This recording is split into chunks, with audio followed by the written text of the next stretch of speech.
పాకిస్తాన్లోని పంజాబ్ రాష్ట్రంలో జరిగిన ఘోర అగ్ని ప్రమాదంలో 123 మంది మరణించారు. చెమురు ట్యాంకర్కు నిప్పంటుకున్న ఘటనలో మరో 75 మందికి పైగా తీవ్రంగా గాయపడ్డారు. యుద్ధ ప్రాతిపదికన సహాయ చర్యలు చేపడుతున్న అధికారులు మానవ తప్పిదమే పెను విషాదానికి కారణమై ఉండొచ్చని చెప్పారు.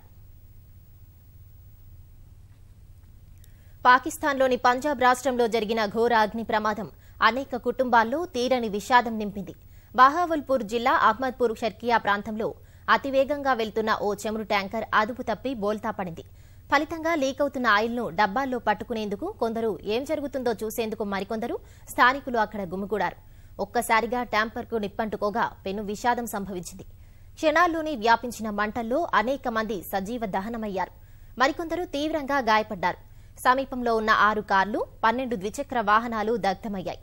ఈ హఠాత్ పరిణామంతో స్థానికులు తీవ్ర ఆందోళనకు గురయ్యారు. ప్రాణభయంతో పరుగులు తీశారు.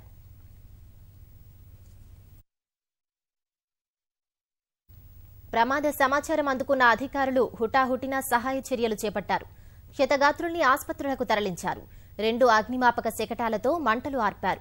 మృతదేహాలు గుర్తుపట్టలేనంత స్థాయిలో కాలిపోయాయని, వాటికి DNA పరీక్షలు చేయించాలని భావిస్తున్నట్లు అధికారులు తెలిపారు. చెమురు ట్యాంకర్కు సమీపంలో కొందరు వ్యక్తులు సిగరెట్లు తాగడమే ఈ ప్రమాదానికి కారణమని చెప్పారు.